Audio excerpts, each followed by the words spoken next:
are watching my channel Physics and Math with Hamza. So first of all sorry कि ये वाली जो video आई है ये थोड़े टाइम के बाद आई है। बहुत सारे मसले मसाइल होते हैं, मैं भी एक स्टूडेंट हूँ आप ही की तरह, तो खैर क्या बताना, चले वीडियो आ गई है और अब इंशाल्लाह जो आने वाली वीडियोस होगी वो टाइम टू टाइम ही अपलोड होती रहेगी, ठीक है। तो प्रीवियस टॉपिक में हमने हीट का चैप्टर स्टार्ट किया हुआ था और प्रीवियस टॉपिक में हमने वॉल्यूमेट्रिक एक्सपेंशन को अच्छे से डिटेल में सीख लिया था। वॉल्यूमेट्रिक एक्सपेंशन सीखने के बाद हमारे पास एक्सपेंशन का टॉपिक खत्म हो गया है। अगर आप फर्स्ट टाइम ये वीडियो देख रहे और आप चाहते हैं कि हीट के जो प्रीवियस टॉपिक है वो भी अच्छे से समझ ले, तो आप प्रीवियस वीडियो को देख सकते हैं, उससे आपको अच्छे से अंडरस्टैंडिंग हो जाएगी हीट के जो कॉन्सेप्ट्स होते हैं उनके हवाले से, ठीक है। तो आज का जो टॉपिक है वो है हमारे पास काइनेटिक थ्योरी ऑफ गैस। तो काइनेटिक थ्योरी ऑफ गैसेस को समझने से पहले ये समझते हैं कि इसकी जरूरत क्यों है कि हम इसे पढ़ते हैं। अच्छा जी, तो आपको एक एग्जांपल के साथ समझाता हूँ कि मेरे पास लेट सपोज एक ये सॉलिड है, ठीक है, सॉलिड ऑब्जेक्ट है, कोई रॉड है, कोई ब्लॉक है, कुछ भी। इसके अंदर के जो मॉलिक्यूल्स है वो हमारे पास क्लोजली पैक्ड होते हैं। वो क्या होते हैं? क्लोजली पैक्ड होते हैं, मीन्स के इन दोनों के दरमियान का जो फासला होता है वो नेग्लेजिबल होता है, इन दोनों के दरमियान का जो डिस्टेंस होता है वो बहुत कम होता है, जिसकी वजह से ये जो पार्टिकल्स है वो कंटिन्यूअसली वाइब्रेट कर रहे होते हैं। ये क्या कर रहे होते हैं? कंटिन्यूअसली वाइब्रेट कर रहे होते हैं। तो ये क्या है? सॉलिड स्टेट के अंदर पार्टिकल का बिहेवियर है। जबकि अगर मैं एक कंटेनर ले लूं और इसके अंदर लिक्विड रख दूं, ठीक है, तो लिक्विड के particles as compare to solid particles थोड़े थोड़े दूर होते हैं, और जबकि इनको अलाउ होता है कि ये एक पोजीशन से दूसरी पोजीशन तक मूव कर कर जा सकते हैं।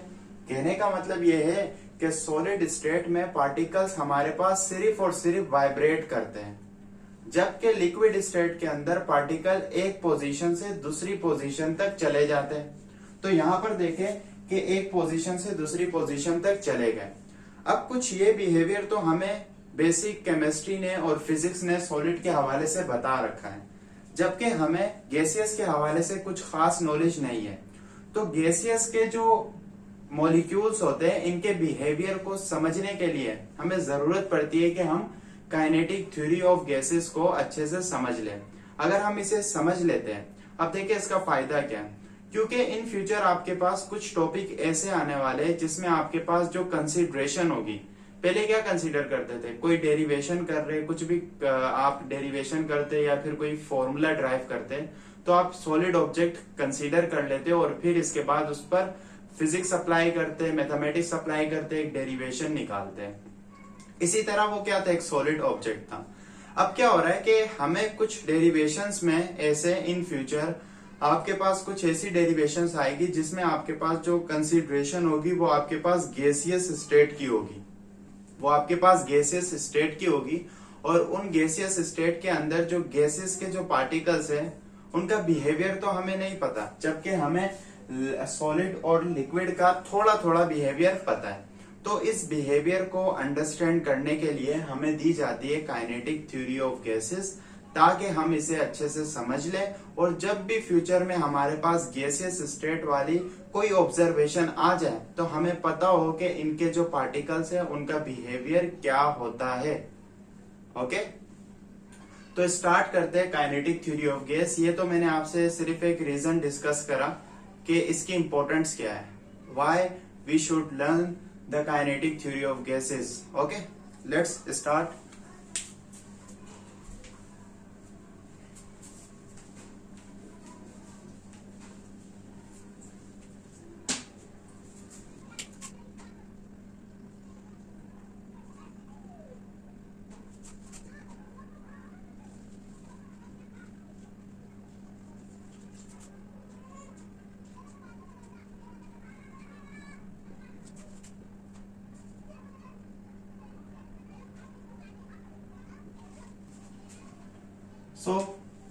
स्टार्ट करने से पहले एक चीज ये समझ लेते हैं कि जो काइनेटिक थ्योरी ऑफ गैसेस था, इसका जो कॉन्सेप्ट था अच्छा, ये कहता क्या है, ये आपको सिर्फ ना एक बिहेवियर ऑफ गैसेस के हवाले से बता रहा होता है कि जब आप कोई गैसियस स्टेट को कंसीडर करेंगे तो कुछ पॉइंट हमने दिए, आप उसे समझकर उसको अपने माइंड में रख कर वर्किंग करें अकॉर्डिंग टू फिजिक्स, ताकि आपको आसानी हो डेरिवेशन को ड्राइव करने में। ठीक है, वैसे तो एक बात बताओ, बड़ी इंटरेस्टेड है, आप इंशाल्लाह फ्यूचर में ग्रेजुएशन में जब जाएंगे तो आप देखेंगे कि आपके पास ये जो काइनेटिक थ्योरी ऑफ गैसेस है, इसमें कुछ पॉइंट आपके पास ऐसे है जो कि रॉन्ग है, लेकिन वो बनाना जरूरी है क्योंकि अभी आप उस एडवांस लेवल तक नहीं पहुंचे जिस पर आपको ये पॉइंट समझाया जाए। तो आपको पता चलेगा कि ये जो काइनेटिक थ्योरी है, इसके कुछ पॉइंट ऐसे हैं जिसे थोड़ा इम्प्रूव किया जाएगा, वो इन फ्यूचर करने की जरूरत है, लेकिन अभी के लिए आपको इसी को माइंड में रखना है और फिर इसी को अच्छे से समझकर वर्किंग करते जाना है। ठीक है, तो पहले समझ लेते हैं कि काइनेटिक थ्योरी ऑफ गैसेस दिया किसने था। देखिए, काइनेटिक थ्योरी ऑफ गैसेस देने वाले जो साइंटिस्ट है वो है आपके पास James Clerk, Maxwell, Rudolf and Clausius. ये आपके पास 3 साइंटिस्ट थे जिन्होंने काइनेटिक थ्योरी ऑफ गैसेस के पोस्टुलेट्स और कुछ पॉइंट्स दिए थे कि आप इसे माइंड में रखकर काम करेंगे। इन्होंने पहला पॉइंट क्या बताया, इन्होंने दूसरा पॉइंट क्या बताया, इन्होंने तीसरा क्या बताया, चौथा क्या बताया, पांचवा क्या बताया। ये सारे पॉइंट्स को हम अच्छे से समझते हैं और समझने के साथ साथ हम लिख लेते हैं ताकि आपके पास आपके नोट्स भी साथ के साथ तैयार होते जाए। ठीक है, तो पहला पॉइंट क्या था इनका, पहला पॉइंट ये था कि जो आपके पास गैसियस है, आप एक बात तो याद रखिए कि आपके पास जो गैसियस स्टेट होती है वो आप ना ऐसे नहीं रख सकते। ऐसे मीन्स कि अगर आप में लेट सपोज ये ओपन इन्वायरमेंट है, यहाँ पर मैं सिलेंडर से गैसेस निकाल दूं तो क्या कर जाएगी, इन्वायरमेंट में चली जाएगी, सारी की सारी इन्वायरमेंट में घूमने शुरू हो जाएगी। तो गैसेस को स्टडी करने के लिए हम क्या करते हैं, एक शेप कंसीडर कर लेते हैं, वो कोई सी भी हो सकती है। मैंने यहाँ पे क्यूब कंसीडर कर लिया, आप कंटेनर भी कंसीडर कर सकते हैं, आप कुछ भी कंसीडर कर सकते हैं। ठीक है, तो यहाँ पर आपने क्या करना है, उस शेप को कंसीडर करके इसके अंदर क्या डाल देना है, गैसेस इंसर्ट कर देनी। यहाँ आपने क्या करा, इसके अंदर गैसेस डाल देनी है। ठीक है, जैसे हमने इसके अंदर गैसेस डाली तो इसके जो पार्टिकल्स हैं, क्योंकि every matter is compose by particles as we know, तो गैसेस स्टेट के भी हमारे पास क्या आ गए, पार्टिकल्स आ गए। तो पहला पॉइंट तो देखे मैंने आपको ऐसे ही बता दिया कि हमारे पास जो गैसेस होती है वो कंसिस्ट करती है छोटे छोटे पार्टिकल्स है। उन पार्टिकल को नाम दिया जाता है molecules. They are called molecules. क्या कहते हैं इन्हें हम लोग, मॉलिक्यूल्स। ये तो बहुत ही आसान है, जैसे कि आप लोग पढ़ चुके हैं प्रीवियस क्लास में, प्रीवियस कहीं सीखा होगा कि गैसेस के आपके पास जो पार्टिकल्स होते हैं उनको हम कहते हैं मॉलिक्यूल्स। ठीक है, तो फर्स्ट पॉइंट इज दैट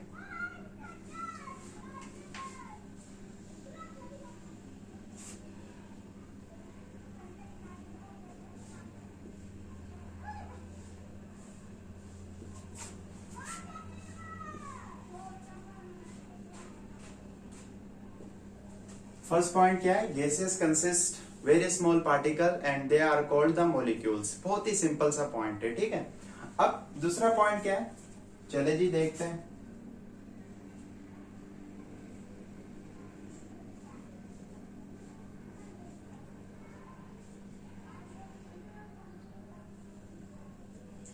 दूसरे पॉइंट में बताया जाता है कि आपके पास एक वॉल्यूम है, एक स्पेस है, वो कुछ भी हो सकता है। लेट सपोज ये रूम जो जिस पर मैं खड़ा होकर आपके लिए लेक्चर बना रहा हूँ, ये रूम मैंने कंसीडर कर लिया। ठीक है, या फिर मेरे पास एक बोतल है, पानी की बोतल है। ठीक है, या फिर मेरे पास सिलेंडर है जो कार्स में लगते हैं, हाउस में लग रहे होते हैं, कहीं आपने देखा होगा होटल वगैरह में भी इस्तेमाल हो रहे होते हैं, तो वो कंसीडर कर ले। तो उसके अंदर जो गैसेस डालते हैं ना, वो कंटेन करते हैं उस गैसेस, जैसे हमने डाल दिया ना, कैसे देखे, जैसे लेट सपोज ये मेरे पास एक बोतल है। ठीक है, अब ये बोतल है, अभी तो इसके अंदर वाटर है, आप समझे इसके अंदर वाटर नहीं है, बिल्कुल खाली है। ठीक है, इसके अंदर मैंने गैसेस को डाल दिया। जैसे मैंने इसके अंदर गैस डाली तो ये क्या हो गया, एकदम से क्या हो जाएगा, ये टाइट हो जाएगा ना, बिल्कुल। जैसे आप कोल्ड ड्रिंक की बोतल परचेज करके लाते हो, उसको आप दबाए तो बिल्कुल दबना नहीं चाहेगी क्योंकि उसके अंदर गैस होती है। अब क्या होता है, वो जो गैस है ना, वो गैस कंटेन करती है बहुत ज्यादा नंबर्स ऑफ पार्टिकल। इसका अंदाजा लगाया जाएगा इस पॉइंट से कि जो क्लाउसियस था और जो साइंटिस्ट थे बकाया, उन्होंने एक पॉइंट दिया था। उन्होंने बताया था कि आपके पास जो छोटा सा जो वॉल्यूम होता है उसके अंदर कितने अप्रोक्सीमेट मॉलिक्यूल्स होते हैं। अब वो मॉलिक्यूल्स की तादाद इन्होंने बताई थी। जैसे ये मेरे पास क्या है, एक क्यूबिक शेप है, मैं मान लेता हूं ये मेरे पास 1 मीटर का, इसकी जो लेंथ है वो मेरे पास 1 मीटर की है, इसकी चौड़ाई मेरे पास 1 मीटर की है, इसकी हर डायमेंशन मैंने कितने की कंसीडर कर ली है, 1 मीटर की। और हम जानते हैं कि क्यूब का जो वॉल्यूम निकाला जाता है वो निकाला जाता है length multiply by width multiply by height. तो देखिए 1 आया, metre metre metre metre cube आ गया।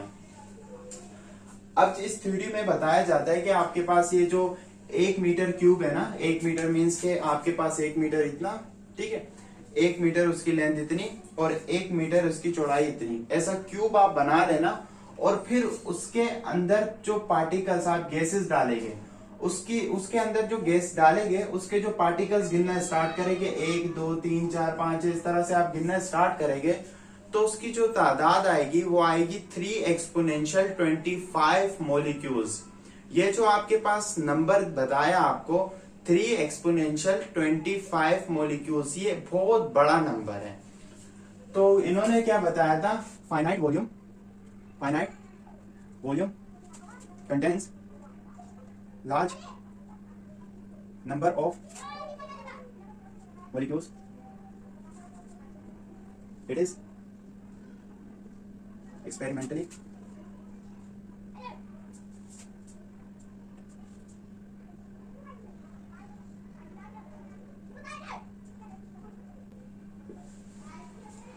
तो इन्होंने क्या बताया दूसरे पॉइंट के अकॉर्डिंग, इन्होंने ये बताया कि आपके पास ये जो 1 मीटर क्यूब का वॉल्यूम है, इसके अंदर जो गैसेस के पार्टिकल की तादाद है वो कितनी है, 3 एक्सपोनेंशियल 25। ये जस्ट आपको ना एक अंदाजा लगाने के लिए बताया गया है कि इतने ज्यादा मॉलिक्यूल्स होते हैं। अगर आप देखें, आप बोले कि भाई गैसेस तो के जो मॉलिक्यूल्स होते हैं सर वो तो बहुत दूर दूर होते हैं। भाई दूर दूर होते हैं लेकिन उनका साइज भी बहुत छोटा होता है, बहुत छोटा। कहने का मतलब क्या है, कहने का मतलब ये है कि जो नेक्स्ट पॉइंट है ये बात आपको क्लियर करना चाहेगा।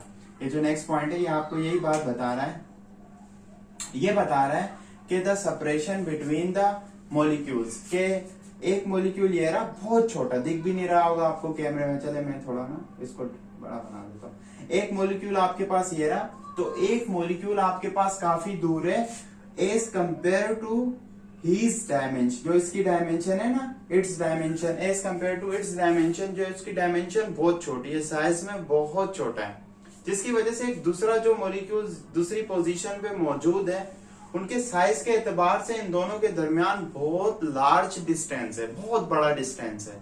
तो इन्होंने यही बताया कि जो हमारे पास गैसेस स्टेट में जो मॉलिक्यूल्स होते हैं वो एक दूसरे से काफी बड़े बड़े होते हैं, दूर दूर होते हैं, क्योंकि इनका जो साइज होता है वो बहुत ही स्मॉल होता है। क्या बताया आपको, आपको ये बताना चाह रहे कि आपके पास जो मॉलिक्यूल्स के दरमियान का फासला होता है वो बहुत ज्यादा होता है, क्योंकि इनका जो साइज होता है वो बहुत छोटा होता है। ठीक है, तो मैं यहाँ पे ये पॉइंट लिख रहा हूं, द डिस्टेंस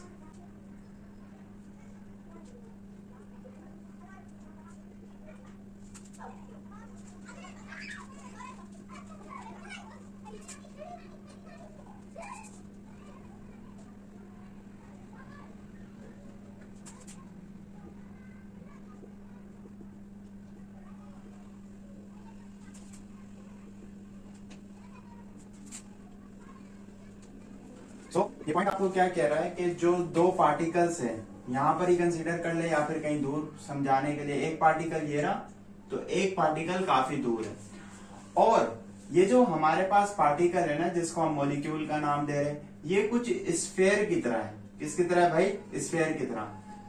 थोड़ा इसको हमने जूम करा और जूम करने के बाद हमने आपके सामने यहाँ पर बना दिया, ये कैसा दिखता है, स्फेयर की तरह। और इस स्फेयर का जो डायमीटर है वो बराबर है आपके पास 3 एक्सपोनेंशियल 10 की पावर -10 मीटर।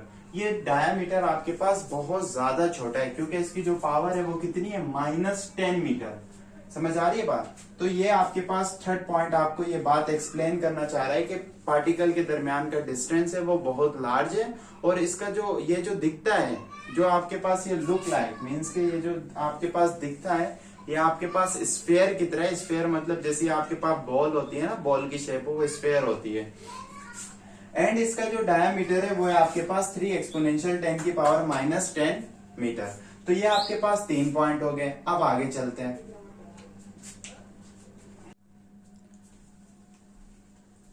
चले जो चौथा पॉइंट चले समझते हैं कि चौथा पॉइंट आपको क्या कहना चाहता है। वो चौथे पॉइंट में फोर्थ पॉइंट में ये बात बताई जा रही है कि हमारे पास जो मॉलिक्यूल ऑफ गैस होते हैं वो हर डायरेक्शन में मूव कर रहे होते हैं। कहने का मतलब ये है कि मेरे पास ये रहा मॉलिक्यूल, ठीक है, ये मेरे पास एक्स में भी मूव कर सकता है, वाई पर भी मूव कर सकता है और जेड पर भी मूव कर सकता है। तो यहाँ पर हमारे पास क्या है कि हर डायरेक्शन में जो मॉलिक्यूल ऑफ गैस है वो मूव कर सकते हैं। मींस लेट सपोज ये मॉलिक्यूल ऑफ गैस है, वो मेरे पास एक्स में भी मूव कर सकता है, वो वाई में भी मूव कर सकता है और वो जेड में भी मूव कर सकता है। तो ये 3 एक्सिस होते हैं हमारे पास जहां पर जो मॉलिक्यूल ऑफ गैस है वो मूव कर सकता है।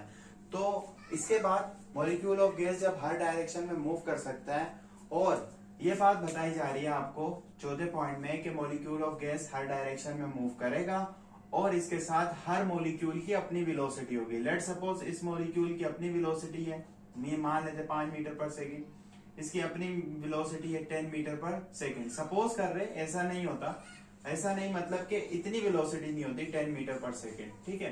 लेट सपोज यहाँ पर है, मैं कंसीडर कर लेता हूँ 50 मीटर पर सेकेंड। तो हर मॉलिक्यूल की अपनी वेलोसिटी होती है। तो ये बात बताई जा रही है molecule of gas moves in the all direction. All direction means X direction, Y direction and Z direction. और इसके बाद हमारे पास ये जो मूव कर रहे होते हैं ये वेरियस मींस के अलग अलग वेलोसिटी के साथ मूव कर रहे होते हैं। और दूसरी बात कि ये मेकिंग करते हैं इलास्टिक कोलिजन। कौन सी कोलिजन? Elastic collision. देखिए इलास्टिक कोलिजन क्या होती है? ऐसी कोलिजन जिसमें आपके पास अमाउंट ऑफ एनर्जी जाया नहीं होती। कहने का मतलब क्या है? जब दो चीजें कोलाइड करें कुछ इस तरह से कि अमाउंट ऑफ एनर्जी जाया ना हो, ये काइनेटिक एनर्जी इसकी काइनेटिक एनर्जी में ट्रांसफर हो जाए।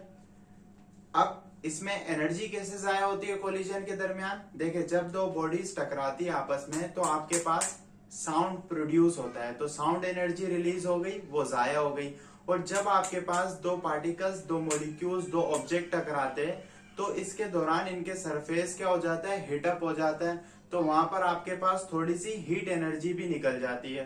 तो आपके पास क्या होता है कि इलास्टिक कोलिजन एक ऐसी कोलिजन है जो कि हमारे पास एक आइडियल कोलिजन है। एक्चुअल में हमारे पास इन इलास्टिक कोलिजन होती है कि एनर्जी भी जाया होती है थोड़ी सी, लेकिन यहाँ पर क्या बताया जा रहा है? गैसेस के जो मॉलिक्यूल्स है वो इलास्टिकली कोलाइड करते हैं, इसकी वजह से इनकी जो एनर्जीज होती है वो जाया नहीं हो रही होती, ठीक है। तो ये बात बताई जा रही है इलास्टिक कोलिजन में। अब ये जो कोलाइड करते हैं वो एक दूसरे से करते हैं। एक मॉलिक्यूल लाया, दूसरे मॉलिक्यूल से जाके ये क्या कर गया? कोलाइड कर दिया। या फिर ये wall of the container means के ये मेरे पास क्या है? Wall of the container. यहां से मॉलिक्यूल आया, यहाँ टकराया और यहां से टकरा के वापस चला गया। ड्यूरिंग दिस कोलिजन इसकी कुछ भी एनर्जी जाया नहीं हुई, कुछ साउंड एनर्जी नहीं निकली और कोई हीट एनर्जी नहीं निकली, सिर्फ जितनी एनर्जी थी उतनी ही एनर्जी रही, ठीक। तो हमारे पास ऐसी कोलिजन क्या कहलाती है? इलास्टिक कोलिजन कहलाती है, ठीक है। अब जो मेन पॉइंट है इसका, इस थ्योरी का जो सबसे मेन पॉइंट है जिसपे हमें एक छोटी सी डेरिवेशन भी परफॉर्म करनी है, इसके इनकमिंग टॉपिक जो आने वाला टॉपिक है उसमें हम इसकी एक डेरिवेशन भी परफॉर्म करेंगे। वो पॉइंट ये है कि the temperature of the gas, जो टेम्परेचर ऑफ द गैस है वो डायरेक्टली प्रोपोर्शनल है average kinetic energy of the molecule. Average kinetic energy of the molecule है मेरे पास, तो ये क्या कर रहा है? मूव कर रहा है, ठीक है। हर मॉलिक्यूल क्या कर रहा है? अपनी डायरेक्शन में मूव कर रहा है। हर मॉलिक्यूल मूव्स क्या कर रहा है? अपनी डायरेक्शन में। और ये डायरेक्शन क्या हो सकती है? तीनों डायरेक्शन हो सकती है, एक्स वाई जेड कोई सी भी हो सकती है, ठीक है।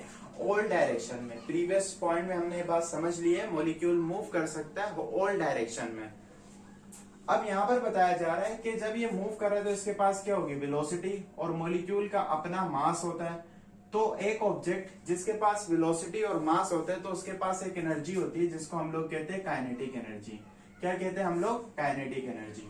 अब जब ये मूव कर रहे थे इसके पास क्या है, काइनेटिक एनर्जी। ये बात बताई जाती है कि जो टेम्परेचर की डिफिनेशन है वो है average kinetic energy of a particles in a substance. जो पार्टिकल्स है वो जो मूव कर रहे होते हैं उनकी जो एवरेज काइनेटिक एनर्जी होती है किसी भी सब्सटेंस के अंदर, वो सब्सटेंस सॉलिड हो, लिक्विड हो, गैसियस हो, वो डायरेक्टली प्रोपोर्शनल होती है टेम्परेचर के। जितनी ज्यादा एवरेज काइनेटिक एनर्जी होगी पार्टिकल्स की, उतना ही ज्यादा ऑब्जेक्ट का टेम्परेचर होगा। तो यहाँ पर यही बात बताई जा रही है कि ये जो पार्टिकल है ये मूव कर रहा है, इसकी जो एवरेज काइनेटिक एनर्जी है, जितनी तेजी से ये गैसेस के पार्टिकल मूव करेंगे उतने ज्यादा ये गर्म होंगे, उतना ज्यादा इनका टेम्परेचर होगा।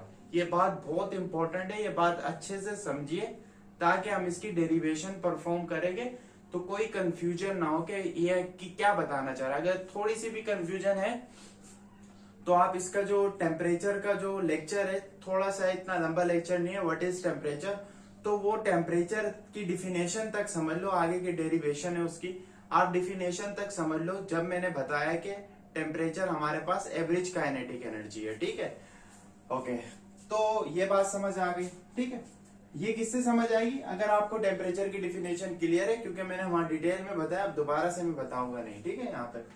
तो यहाँ पर देखें आपके पास 6 point, molecule of gas does not exert any force accept during the collision. देखिए बताया जा रहा है कि दो मोलिक्यूल होते हैं ना बाय नेचर क्या होते हैं, मोलिक्यूल एक दूसरे को एक हल्की सी फोर्स के साथ अट्रैक्ट कर रहे होते हैं, उसे हम लोग कहते हैं वंडरवाल फोर्स। हम उसे कहते हैं van der Waals force.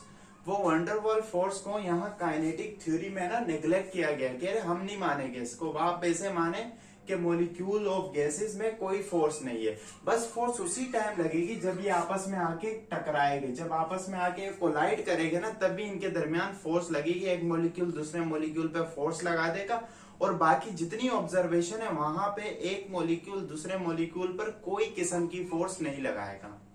Is that clear? Okay, अब यहां पर देखें Newtonian mechanics is applicable on the molecule. Newtonian mechanics means Newton के जो फॉर्मूलाज होते हैं वो आप अप्लाई कर सकते हैं, न्यूटन के कॉन्सेप्ट होते हैं एक्शन का रिएक्शन, वो आप अप्लाई कर सकते हैं। तो न्यूटोनियन मैकेनिक्स यहाँ पर मॉलिक्यूल पर अप्लाई की जा सकती है, जैसे आप एक कार पर अप्लाई करते हैं, एक ऑब्जेक्ट पे अप्लाई करते हैं, तो मॉलिक्यूल भी आपके पास एक ऑब्जेक्ट है। बेशक से इसका साइज बहुत छोटा है लेकिन है तो ये ऑब्जेक्ट ही, इसी वजह से यहाँ पर न्यूटन मैकेनिक्स आप अप्लाई कर सकते हैं। तो मेरे दोस्त ये हमारे पास क्या हुआ, kinetic molecule theory of gases है। अगर आप इसे अच्छे से समझ लेते हैं तो लाइफ में कभी भी आपको कोई परेशानी नहीं होगी जब भी गैसियस स्टेट के हवाले से आप स्टडी कर रहे होगे। तो यहाँ पर जाके इस लेक्चर को कंप्लीट करते हैं और फिर मिलते हैं नेक्स्ट वीडियो में। ठीक है।